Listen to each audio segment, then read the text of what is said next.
Welcome, everyone. We are going to have a large group joining us today. So we're going to give everyone just a couple of moments to join, and we'll start the webinar shortly.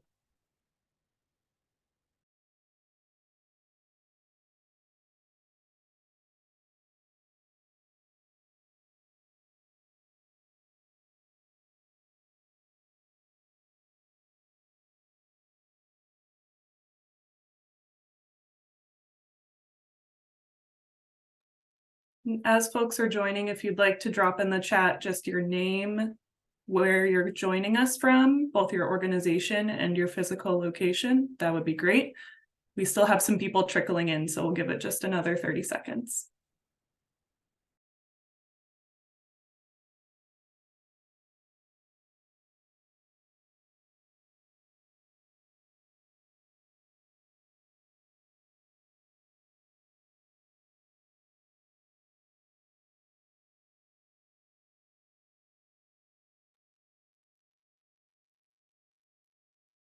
And because I know Alan has a lot to cover, we are going to jump in.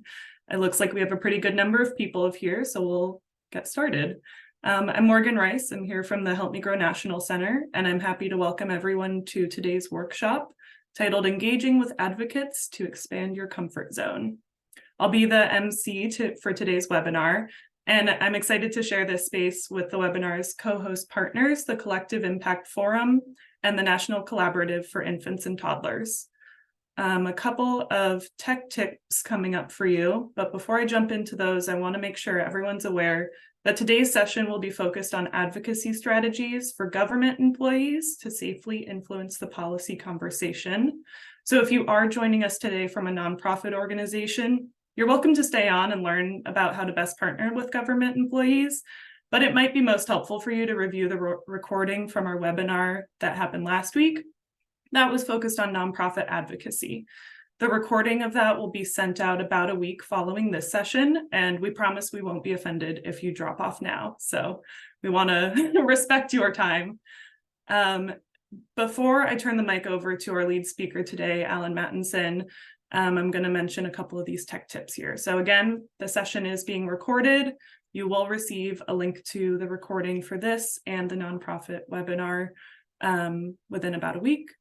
We do want to hear from you throughout this webinar as well. So please feel free to share any questions that come up in the chat box. Alan's fantastic at addressing things generally as they come up, but I'm sure you'll have even more questions than he'll be able to get to. And you're also welcome to engage with others in the chat box too. We have a lot of people here from a lot of different networks who do amazing work across the country. And if you do experience any technical difficulties or need help with anything throughout this webinar today, please send a direct message to Andrea Guarnero. She's with the National Collaborative with Infants and Toddlers. So I'm going to turn it over now to Jen Splansky-Juster, who's the Executive Director of the Collective Impact Forum, and she'll lead us in a participatory land acknowledgement. Thank you, Morgan, and hello, everybody. I am delighted to be here with you, and as we start our time together, I do want to start by acknowledging the Indigenous lands that we are all joining from. Although we are meeting virtually, we believe it's important to acknowledge the painful history of genocide and forced removal from Indigenous territory, and we honor and respect the diverse Indigenous peoples that are connected to this land and honor their pasts, present, and future on these lands. So I would like to acknowledge that I'm joining the session on the traditional land of the Ohlone people, past and present, and I honor with gratitude the land itself and the people of these tribes. I also want to invite my co-hosts and presenters, as well as all participants on the line, to share the lands that you are on in acknowledgement. If this is something that is new to you, there are two resources on the slide here that can help you determine which lands you are on. And thank you to Code for Anchorage and nativeland.ca for providing this resource. So please feel free to put your Indigenous lands in the chat now as well. Next slide.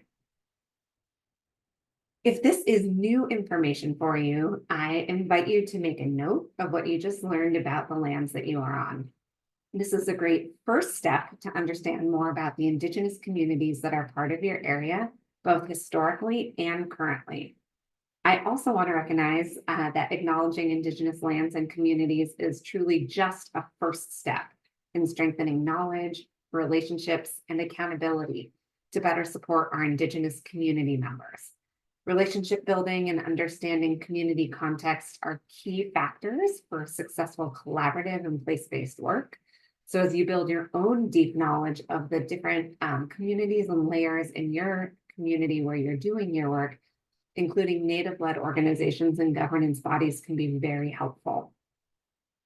When you're thinking about next steps to take, I encourage you to check out the Native Governance Center that has excellent resources on beyond the land acknowledgement. There's a guide and an explainer video, so please do take that next step as well. Thank you for that, and back to you, Morgan. Thanks, Jen, and thank you for including all of us in the land acknowledgement. It's also just really great to see folks in the chat who are joining us from such a wide geographical area. And as we took that time to reflect on and acknowledge our relationships to our environment and our communities, I'm energized by the fact that everyone who's joining us today is united with a common interest in learning how to use your personal power to influence the policy change ecosystem.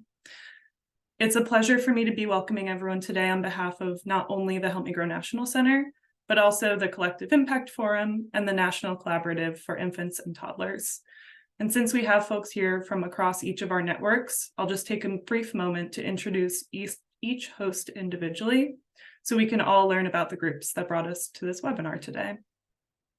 So to begin, at the Help Me Grow National Center and in our Help Me Grow network, we know that when all of the organizations that work on behalf of young children work together, we can better prevent or reduce the impact that stress and adversity have on children and families, and we can better increase protective factors that maximize the well-being of children and families. Help Me Grow is the only national evidence-supported model that works to promote collaboration across child-serving sectors in order to build a more efficient and effective system that promotes that optimal healthy development in young children. At the Help Me Grow National Center, we provide technical assistance and support to our national affiliate network, which is 30 states plus the District of Columbia and about 140 local systems who are implementing the Help Me Grow model to better serve children and families. Advocacy work is embedded in everything we do, and it helps us to better integrate evidence-based programs, promising innovations into maternal and early childhood sectors to make the best use of these existing resources. Advocacy helps to diffuse best practices, and it also helps foster those optimal child and family outcomes.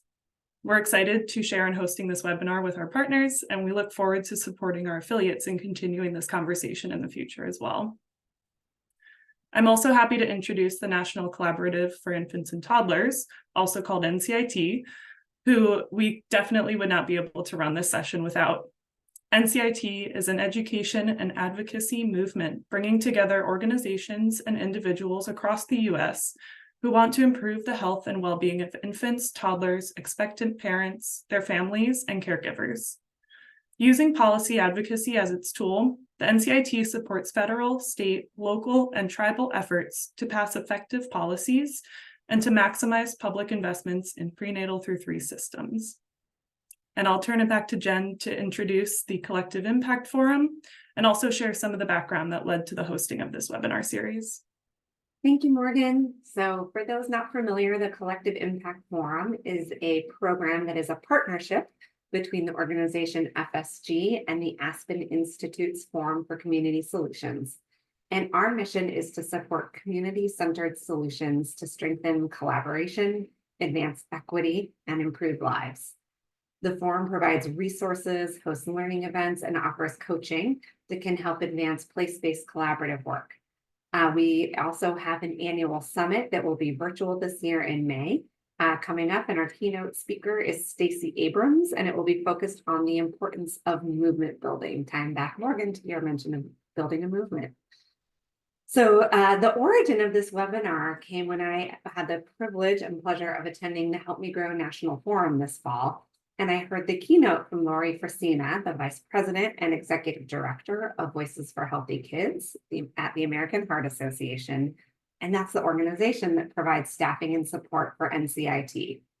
Lori gave such a compelling call to action to everyone in the room to be engaged in advocacy on behalf of the families in our communities. And during Lori's session, I just kept thinking about the huge opportunity for folks in our networks to do even more advocacy. And that often individuals and organizations are held back due to some uncertainty or sometimes fear about what people can and can't do when it comes to advocacy.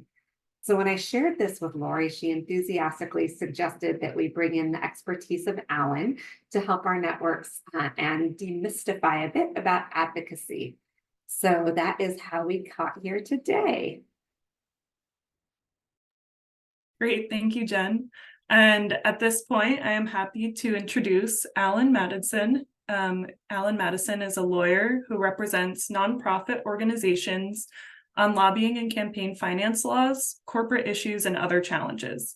He specializes in helping organizations understand the line between educational and lobbying activities so that organizations can craft strategies that maximize their ability to influence public policy safely. Prior to becoming a lawyer, Alan worked in political communications, and he was the media relations director for a national environmental group and served in communications roles on political campaigns and in the US Senate. You can read more about Alan online, and I am happy to hand it over to you at this point, Alan. Hey, thanks so much, Morgan. And thank you all for joining today. I really appreciate it. Just to reiterate something that was said at the top of the presentation, today's presentation is going to focus on what folks in government can do in terms of engaging with advocates. There's a whole set of rules for government employees, and often people who are in government roles feel constrained in what they can do in terms of advocacy. So that's what we're going to be talking about today. A lot of the folks on the call today are from C3s. We welcome you to stay so that you can think about how to partner with folks who are in government, with government staffers, to help accomplish your goals. We did a training last week that was focused specifically on all of the advocacy strategies and tactics that are available for 501c3 organizations. Later on this week, we're going to circulate out to everyone who registered links to the video of both this training and the one we did last week for C3s. So any of the folks who are on today from a C3, you can stay and continue with learning about what the rules are for government employees, or drop off and listen to the webinar we did last week when that link comes out, or listen to them both, either way. But the goal today, as Jen and Morgan both mentioned, is figuring out how we can demystify some of the sort of vibes and feelings people have about the restrictions, help them really ground their understanding of what they're allowed to do in a government role in what are the rules for their particular position, and help to break down some of those barriers. And even when your role is really, really restricted, help to understand what role you can play in sort of what I call the larger policy change ecosystem, right? So even if you're in a restricted government role, there's still a really important place for you in policy change. The one perspective that I want to help understand is we're not going to talk today specifically about the specific roles, the specific rules rather, for your particular government job, because there's a lot of people on this call, and the rules that apply to your role are going to vary wildly. What we're going to talk about is what's the overall scheme in which you operate as a government employee, and how can each of the people on this call leverage the different situations that they're working on to help to navigate that situation. We got a question here from Gretelin that raises another important point. Put questions in the chat box. I'm going to keep the chat box open, and I'm going to be reading it and helping to address questions that come up that are applicable to everyone. I won't be able to get to every question that pops up in the chat box, I bet. But I'll address some of those questions afterwards as well. And Gretelyn's question was about, what if you're in a higher education institution? That's one of the things we're going to address. I fold in higher education institutions into my view of government employees, because many people who are working at universities are public government employees, and even the people who are working at private institutions have a whole variety of different rules that they've got to follow and hoops that they've got to jump through. So who sets the rules, right? First, every state law has prohibitions on what their government employees can and can't do. Those prohibitions vary wildly between the 50 states. For the most part, most state government employees are restricted from trying to directly influence legislation. So, what's colloquially known as lobbying. But most states are going to prohibit state employees, when they're on the clock, from trying to influence legislation. And that distinction of on the clock versus off the clock is a really important one, because, and again, this is a generalization, but for the most part, the rules that apply when you're working in your government role, using the government resources. That in your individual role, you probably have more freedom to engage in advocacy activities that may or may not touch on what you do in government. A lot of people also are going to be subject to local jurisdictional ordinances, especially if they are a city or county employee. So you might have both the state law and your local jurisdiction's ordinances both having an influence on you. Your own agency is probably going to have its own set of regulations. So this comes up especially in university settings, where you've got the overlay of the state law, but then you work at a university and you've got those regulations as well to abide by. There's also the Federal Hatch Act. The Hatch Act applies to federally funded programs and basically says that employees subject to the Hatch Act can't engage in certain political electoral activities. You can't engage in certain fundraising activities. A lot of people, especially again in universities or, frankly, many different state government jobs have federal funding. So the Hatch Act gets tied into their roles through the federal funding that their agency or their university receives. So again, I can't address with specificity every local jurisdiction, but these are the different restrictions I want people to be thinking about in the back of their mind, and that people do have to pay attention to.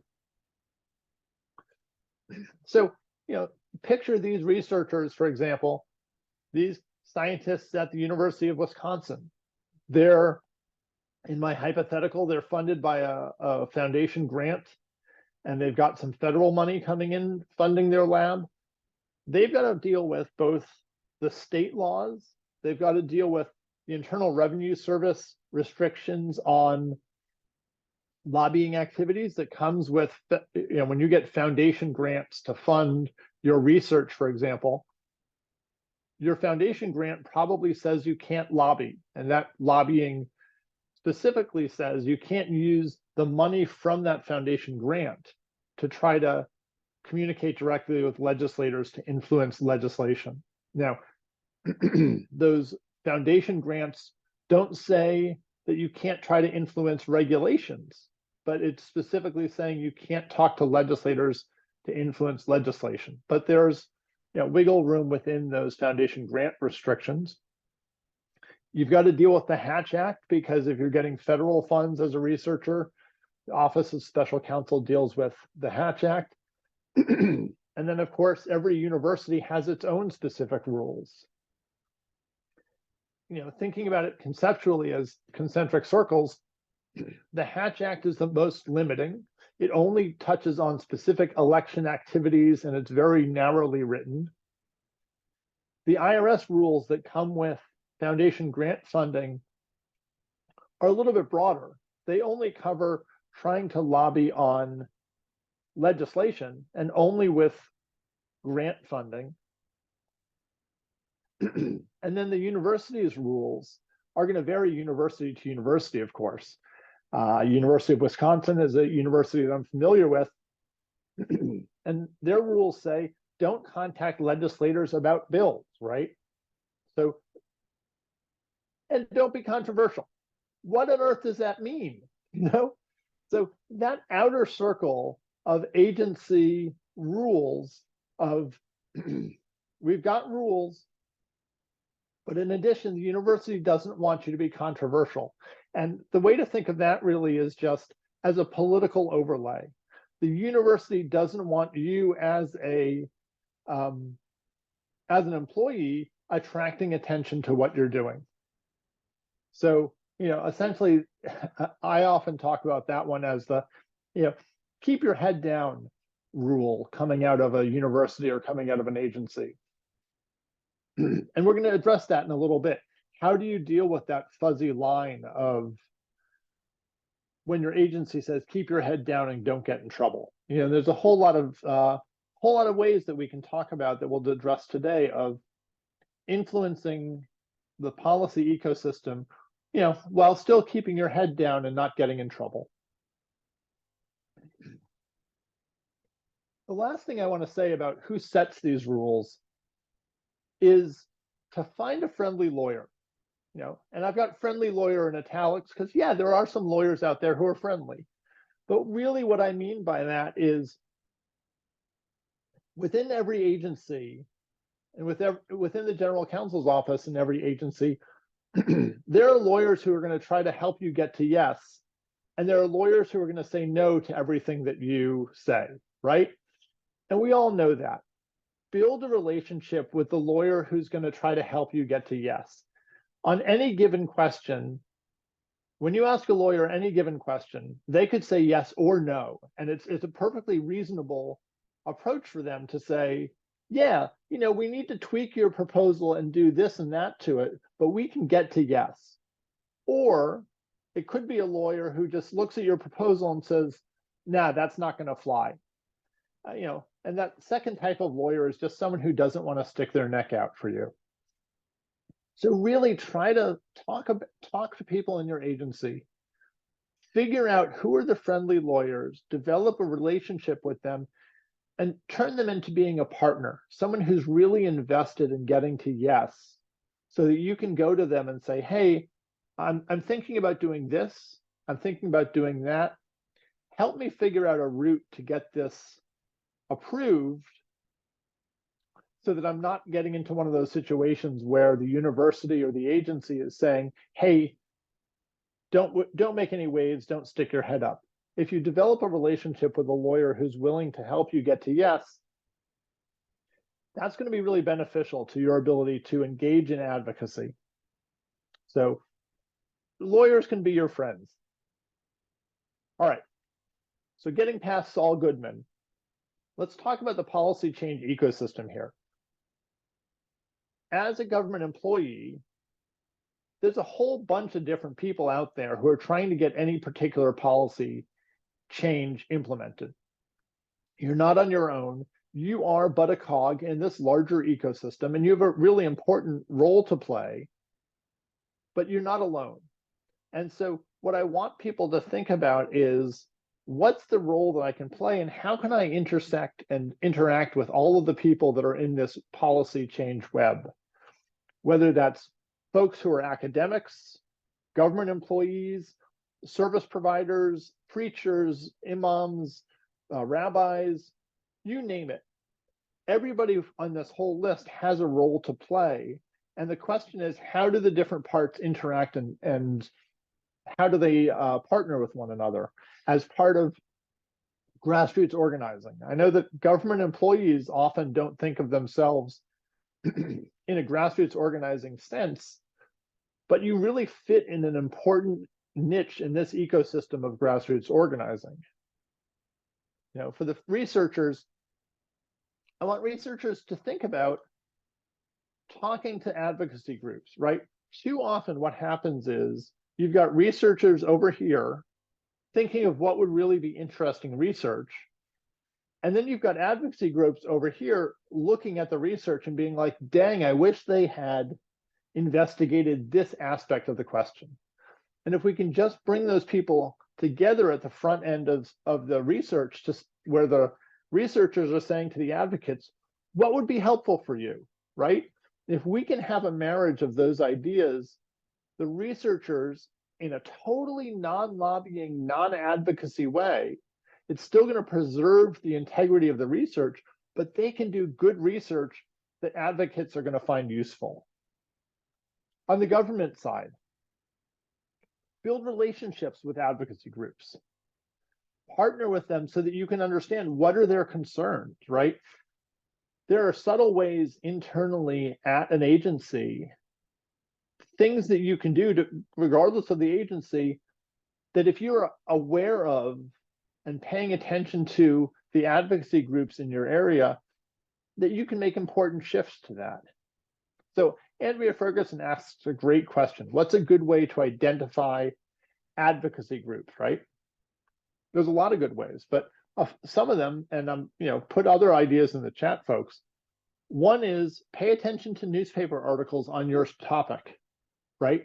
The groups that are the nonprofit organizations, the NGOs that are quoted in articles about your agency are probably advocacy groups. And by advocacy group, I'm talking really broadly. Some of these are groups that are registered to lobby. Some of them aren't. I think of a PTA as being an advocacy group because they're advocating for kids. They don't think of themselves traditionally, perhaps, as an advocacy group, but they're really doing an important job of advocating for kids. Another way is, who is it that's submitting comments on agency regulations to your agency? Who is it that's complaining to or about your agency? Even the groups, maybe especially the groups that are complaining about things that the agency is doing, are people to build an important relationship with. The groups that are holding events in your community that are either touching on your policy issue or touching on your issue area, or two, the groups that are inviting you to their events. Those are all what I would consider to be advocacy groups that it's important to build a relationship with so that you guys can get proactive with those groups, and hopefully by addressing their concerns directly, you'll have less criticism, less complaining to deal with. I've put direct service providers here. Direct service providers, be they health clinics, Head Start centers, schools, they can play both a role as an advocacy group and as a government agency. They can kind of be a hybrid in some ways. But if you are working at a direct service provider, think about ways that you can bring government agencies into your work, whether that's hosting a legislator visit at a Head Start center. We'll use that as an example later on. If you run a health clinic, bringing folks from across government into the health clinic to see what you're doing is a really important way of helping to ensure that you're getting the resources that you need and finding ways to partner with other agencies and with some of these different advocacy organizations to get more work done. Another advocacy organization that people should think about are basically professional associations, like a doctors association or pediatricians groups, things like that.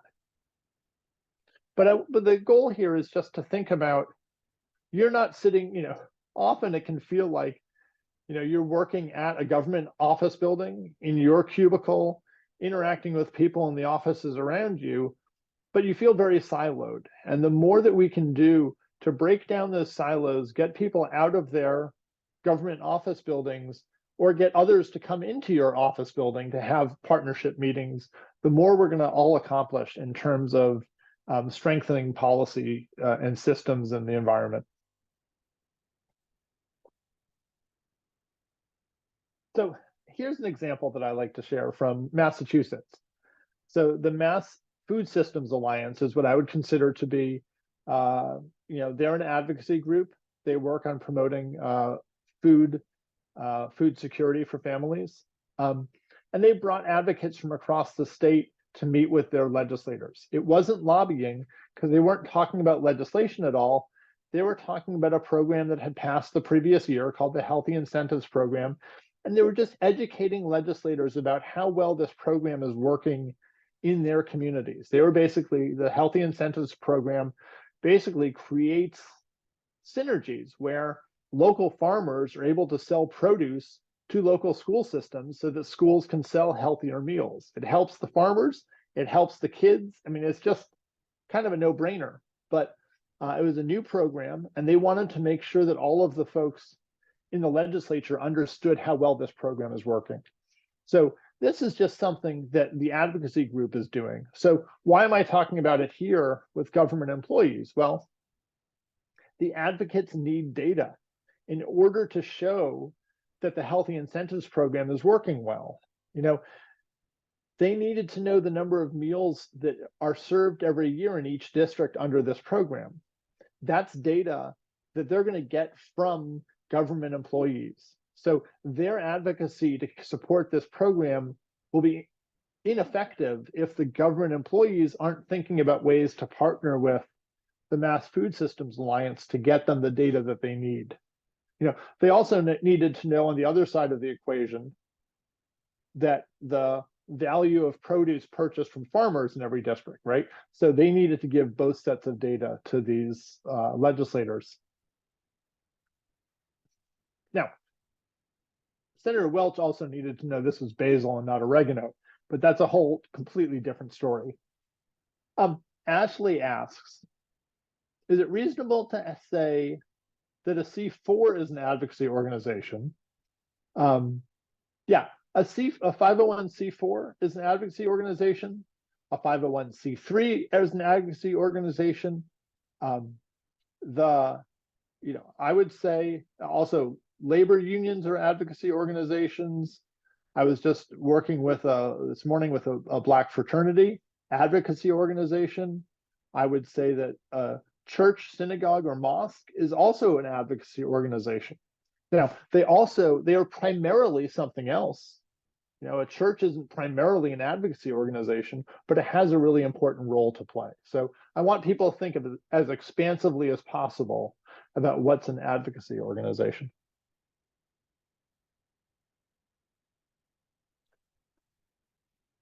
So here's an example of what I would consider to be a terrific advocacy event. Now, it's not set up as an advocacy event. This is Senator Durbin coming to a local community college to learn about a trade training program at that local community college. It's just, everyone here would think of this as purely educational. It's just a situation where Senator Durbin is learning about what's happening in his state and the vocational skills that these women are getting through this program.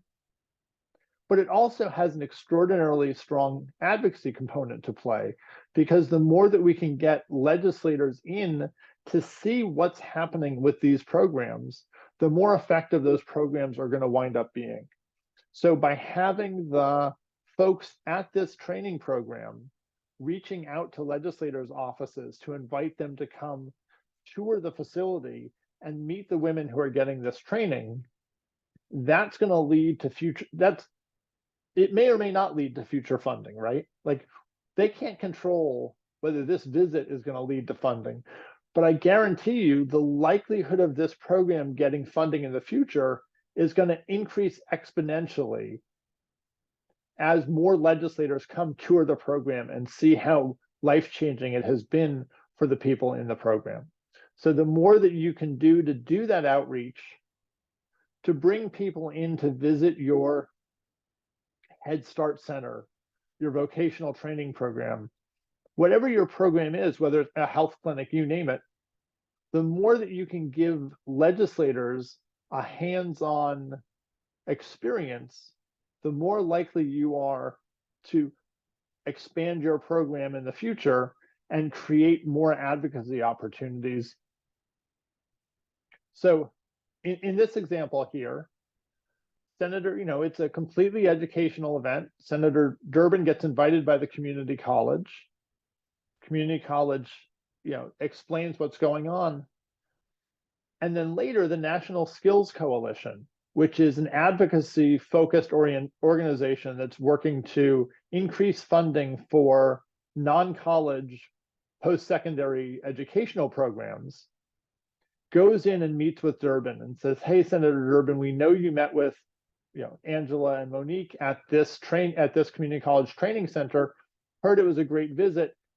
They and other centers like them could increase, blah, blah, blah, with this much more money, and they can serve so many more people," right?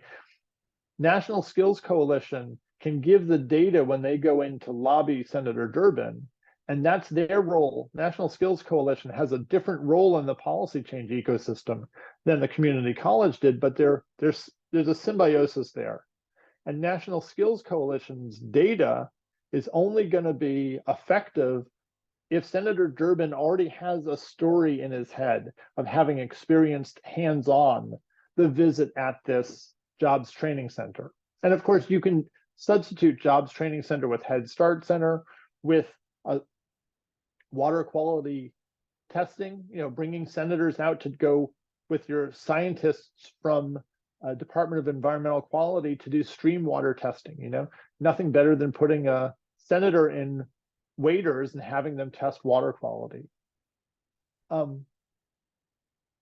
In terms of this Head Start visit, Head Starts are federally funded, but it's important for the Head Start executive directors to understand that the law specifically says that it's okay to bring people in to read to kids.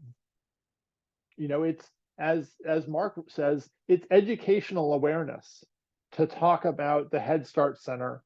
In this visit, because Head Start funds can be used to communicate with legislators about anything other than contracts or legislation, they set up this event very clearly as, "Hey, Senator Heitkamp, we want to talk about the long backlog of the waiting list of Head Start centers here in North Dakota," right? So they talked about the backlog. They didn't talk about legislation to increase funding. They didn't say, "Hey, if you pass legislation or increase your appropriations for funding for Head Start, we can clear out the backlog." But they gave Senator Heitkamp a flavor of what's going on at their Head Start centers and got them to understand what the needs are. And then, of course, other organizations, advocacy organizations, stepped into that ecosystem to talk to her about funding. Mark asks a question about, what's the definition of lobbying? Nonprofits, 501c3s, and other types of nonprofits are totally allowed to lobby. There's a considerable amount of lobbying that they can do. Often, when you're talking to a legislator, that's right. The line is, if you're talking about legislation, that's what would cross the line for a nonprofit into lobbying. But again, the nonprofits are allowed to do lobbying. Government employees often aren't allowed to. So here again, another example of a Head Start visit where a state senator really felt touched to be invited to come in to talk to this Head Start in Idaho. Too often, legislators don't get invited to come into whatever your government agency is for a bunch of reasons. One, you think that they don't have time to do it. That's not true. Legislators have a lot of time on their hands, and it's their job to talk to people, and they love talking to people. So invite them to visit your agency. The other is, two, people in the government, or especially supervisors, don't want attention, right? It's a keep your head down mentality. You invite Dave Lent in for lunch at your agency, who knows what he's going to say. So people often don't want to stick their head up. The flip side to that is, if Dave Lent doesn't know about Head Start going there, he's not going to wind up voting for more money for it. So sometimes organizations do need to take a little bit of a risk inviting these legislators in, but the payoff can be really, really high for the agency. And it again plays an important role in this ecosystem of policy change here. So so Emily asks about budget season.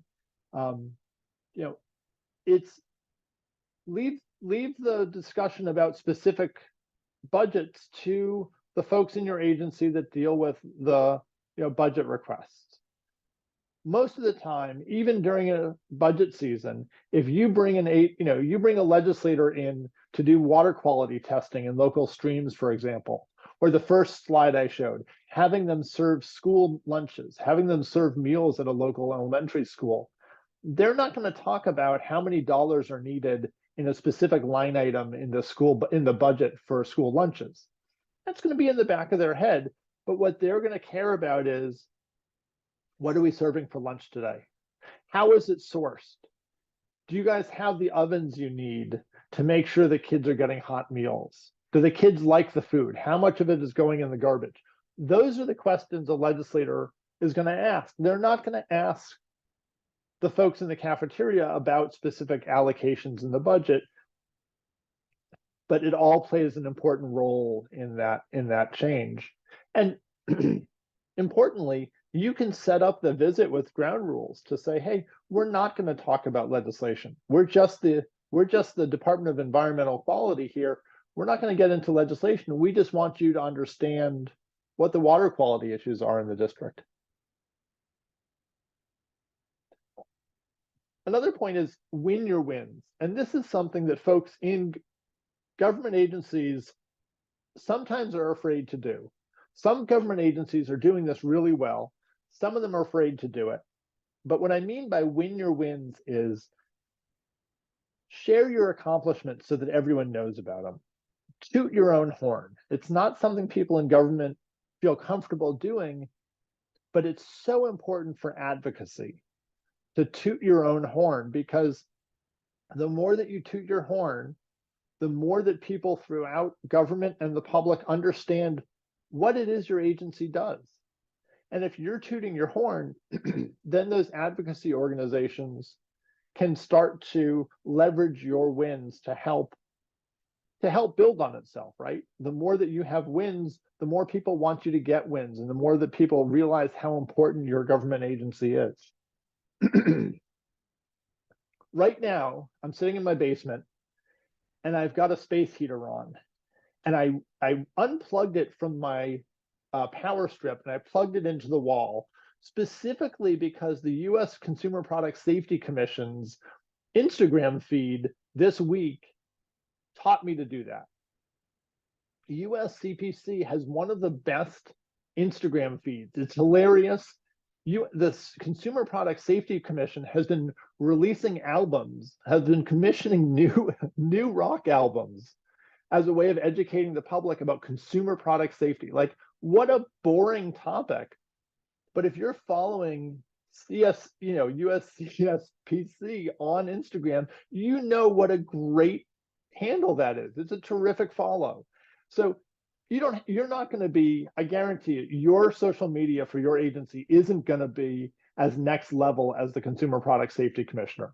But whatever your agency is, it's going to help draw attention. So, for example, the public information officer for my local fire and rescue department, the local fire department has a really strong Twitter presence, followed by like 50, 70,000 people. And A, it's informative, which is the primary purpose, right? But B, it is self-advocacy for fire department and rescue service funding. That there is so much happening that the fire and rescue service does every day that no one would know about but for this Twitter feed. But because they're posting so much on Twitter, and it's not like they're tooting their own horn explicitly or blowing their own siren, as it were, what they're doing is they're just calling attention to what they do. And what they do is important for the community. And by sharing the fact that they're out there every day, it's just a reminder to the community of how important funding for their agency is. And that's the same for your agency. your agency is doing stuff that's important for the community. So it's important to share that so that the community can know about it. They're not going to fund what they don't know about. Also, it's not just about letting the public know. Keep your own constituency up to date on what your program is doing. And your constituency includes that whole policy change ecosystem. It includes legislators, just, putting legislators on a weekly or monthly email newsletter that you put out is really going to be helpful, because again, it just reminds people of what you do. Including, what I said, the policy change ecosystem on what your agency is doing could lead to pastors preaching about it on Friday, Saturday, or Sunday from the pulpit. They're not going to preach about it if they don't know about it. And last of all, invite elected officials to your events. Again, this is a situation where you have to be willing to, poke your head up a little bit. And there's a little bit of risk that elected officials are going to want to know more, right? But that's really important, to invite elected officials to your events so that they know what's going on and why the agency is so important. And I think when I said invite elected officials to your events, probably in 3/4 of the minds of the people on the webinar, you're like, the stuff I do isn't worth inviting an elected official to. Let me tell you, no achievement is too small to celebrate with an elected official. And now you're saying to yourself, no, mine legit are too small to celebrate. Senator Tammy Baldwin in Wisconsin loves clean drinking water. You open a new well, you open any new equipment anywhere in Wisconsin, she will show up to help celebrate that victory with you, right? So it doesn't need to be, and this, it doesn't need to be a particular legislator's passion project. But when I say that a US senator is going to show up to open a new well that the city of La Crosse opens, anything that your agency is doing, folks will want to show up and celebrate with you. So you just have to invite them to show up. And good on Lee Anderson, the water quality superintendent in La Crosse, right? Invite these people, get them to see the equipment hands-on. If it's just a boring line item in another budget, spreadsheet that they're getting, that doesn't say anything. But when Senator Baldwin is able to put her hands on well 23, now she has a visceral connection to the clean water in La Crosse, and she's going to fight for more funding for clean water in La Crosse. The last point I want to mention here is, for the most part, and there's a caveat with everything every lawyer says, but for the most part, your free time is yours to do whatever you want, right? So afterwards, after hours, on the weekends, if you want to go campaigning for candidates, go ahead and do it. The important thing is to make sure that you're not using any government resources. That includes your government email address, obviously your title, your association with your agency. Don't use the physical assets of the agency, like lists of constituencies and things like that. So those are all restrictions that you need to abide by. So Jesse asks about strategies for working within bureaucracies. It all gets back to this issue of what I said earlier about Wisconsin, right? Don't be controversial. And it really matters in terms of working within the bureaucracy, is finding those people throughout the bureaucracy to help facilitate the work that you're trying to do.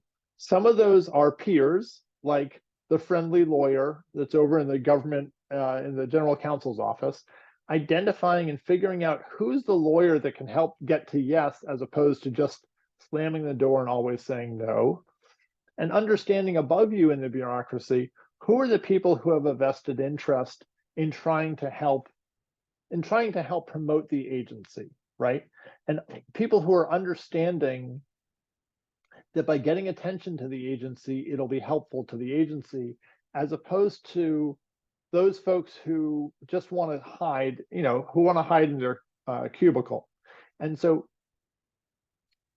I don't have a specific, I guess, Jesse, I guess the answer is here.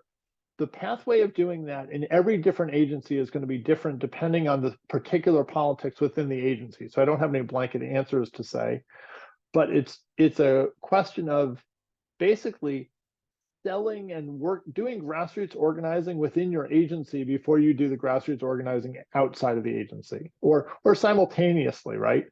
So as you say, it's convincing the government affairs team how to work, why to take on your issue.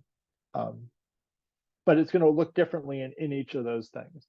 And, part of it may be having coffee with some of the people at the advocacy organizations, get coffee with them and have the advocacy organizations talking to those higher ups in the bureaucracy, urging, so that there's some outside pressure on the agency to engage in some of that stuff without them ever mentioning your name in those meetings. So a question that Ashley asked is, what about helping NGOs to draft recommendations or helping to inform, I guess, Ashley, is the question, there's two different directions that this goes, and they're both important. That we need to have nonprofit organizations influencing the work that we're doing and recommendations that agencies are making, and agencies need to help influence the recommendations that nonprofit organizations are making. So we need a two-way communication there where we're helping the nonprofit organizations and where the nonprofit organizations are helping us as well. We have a super long question from Karen that I wasn't able to fully read.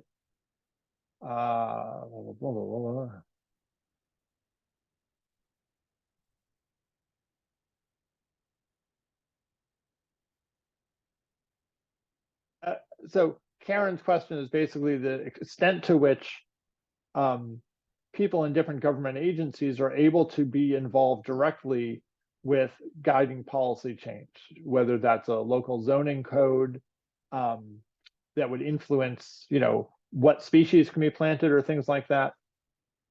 It's going to depend on the particular situations of a particular agency, of whether that agency is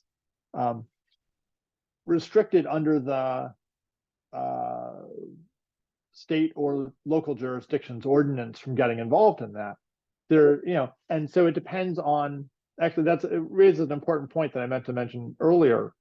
It depends on where you are, right? If you're in Cambridge, Massachusetts, you're going to have a heck of a lot more flexibility as a government employee to get engaged with policy change than somebody who's in Gainesville, Florida. And that's a really important, and I apologize, I meant to lead off with that point, but it can't be understated, the difference between the environment and where you're working. I work a lot with public health folks in Florida. Doing public health advocacy as a Florida state or local government employee is radically different what you can hope to be involved with and what it means to stick your head up as compared with Berkeley, California, right? The environment in Florida for education and public health and a myriad of other issues goes far beyond what the state law prohibitions say to what those internal political restrictions are, right? And so you've got to really figure out how to walk the line with the internal politics and recognize that those guardrails are going to be very different in one versus the other. I guess last question here as we're wrapping up toward the end of our time. In terms of providing technical assistance on policy change of, whatever the policy change is, advocates will want some technical assistance with as they're writing the policy, whether that is a regulatory policy or perhaps a legislative policy. The partners, this is a situation where you can play an important background role in terms of working with those partners. And again, this is a situation where it's really going to depend on the local politics more than anything else. That, setting up MOUs or this or that are basically after the fact acknowledgments of what the politics in the situation are. And so that's a situation where it really depends on your jurisdiction. Can you get away with, to what degree are people going to be concerned if you're talking to advocates and helping to share technical assistance with them as they're writing that policy? Some of those situations are going to be a situation where it's commonplace in your jurisdiction to work with advocates and provide them technical assistance as they're writing policy change proposals, because it helps the agency to make sure that people know what they're talking about, and it saves you a lot of time and headache if they're trying to assist people with technical assistance for the outside groups. In other places, it's taboo to work with folks outside on that kind of TA. So yeah, I guess Karen loops it all back, and Karen closes it up nicely and says, figure out who the agency lawyers are within your agency, figure out who the friendly lawyers are, and they can help you get to yes in terms of what's allowable in terms of providing TA. So with that, I want to turn it back over to Morgan, and thank you all for your participation on this. And we will certainly circulate out the slides and the video. Yes, thank you so much, Alan. And before people start to hop off, I just want to flag that Andrea is going to be launching a closing poll. It is only a couple of questions and should only take a couple seconds to respond to, but it'll be really helpful for us to better understand the learning that took place here today, and also how to better improve trainings like this in the future. So take a couple seconds to answer that. And thank you so much, Alan, for your excellent expertise as usual. Thank you, Jen, for being an excellent co-host. And thank you, Andrea Wanero, for doing an awesome job running all the tech behind the scenes. There are a couple links I'm dropping in the chat here too that people can check out on your way out of the session. And thank you all for attending.